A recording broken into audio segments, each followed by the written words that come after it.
Começa agora. Diário Econômico. Um oferecimento do Canal Rural. Uma análise das principais informações que impactam os mercados, a economia global e do Brasil. Apresentação Marco Caruso. Olá pessoal, bom dia. Hoje é quarta, 23 de agosto de 2023 e esse é o seu Diário Econômico. Os juros americanos deram um respiro, o governo nosso aqui e o Congresso chegaram num acordo sobre o arcabouço fiscal e aí os nossos ativos deram uma bela melhorada ontem.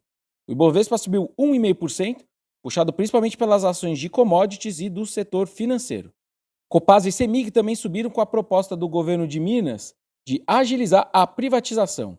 É o segundo pregão, então, dos últimos 16 que a nossa bolsa sobe. Nesse período, o fluxo de saída dos investidores estrangeiros somou mais de 10 bilhões de reais, dados acumulados aí só até o dia 18. Eu bati um papo com os meus amigos de áreas comerciais de grandes bancos que lidam justamente com os investidores institucionais lá de fora, e o que eles viram ontem foi o gringo parando de vender, mas ainda seguimos sem compras expressivas deles. A sensação, aliás, dessa turma é que alguns locais estão caçando algumas pechinchas, o que os nossos queridos Faria Limers gostam de chamar de bottom fishing, ou pescando no fundo, numa tradução livre minha do inglês.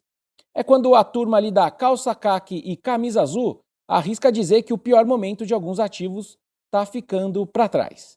O nosso real também foi destaque, caindo de volta ali para baixo de 4,95, mas toda a América Latina também surfou bem essa acalmada dos juros lá de fora. Acalmada essa que, no fundo, não foi suficiente para as bolsas dos Estados Unidos fecharem também no azul.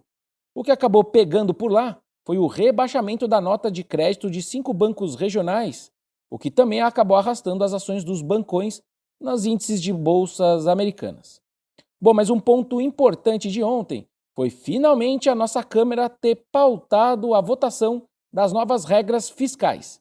Além da aprovação do texto, então, no Congresso, e a conclusão da tramitação, que agora segue para a sanção do presidente Lula, foi relativamente positivo eles terem rejeitado algumas das emendas do Senado que retiravam mais despesas dos limites fiscais. Ficaram então dentro das novas regras as despesas de ciências e tecnologia, só que seguiu de fora, ou seja, podendo gastar além dos limites, o Fundo de Desenvolvimento da Educação Básica, o Fundeb, por exemplo.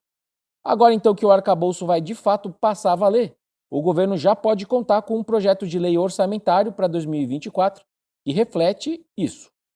Falando ainda sobre Brasília, ficou acordado que na medida provisória que sobe de novo o salário mínimo, agora para R$ 1.320, e também aumenta a faixa de isenção do imposto de renda da pessoa física, não vai constar a taxação de quem tem aplicações em países estrangeiros, são as famosas offshores. Não que esse assunto tenha morrido. A nova fonte de receita para compensar esses aumentos de despesas seria a tributação de fundos exclusivos. Só que a estratégia aqui também é deixar caducar e discutir isso junto com o novo texto das offshore, só que mais para frente.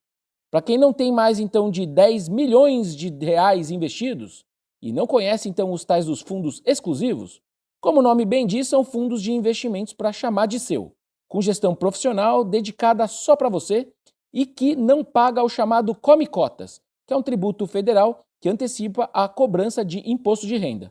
Um exemplo então numérico aqui: para cada 100 mil reais investidos em um fundo aberto, ou seja, um fundo normal, não um exclusivo, o Come Cotas engole 20% dos ganhos nos de curto prazo e 15% nos de longo prazo.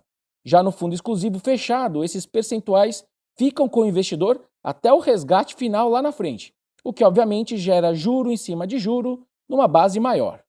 Ainda não está claro se essas coisas vão passar no Congresso.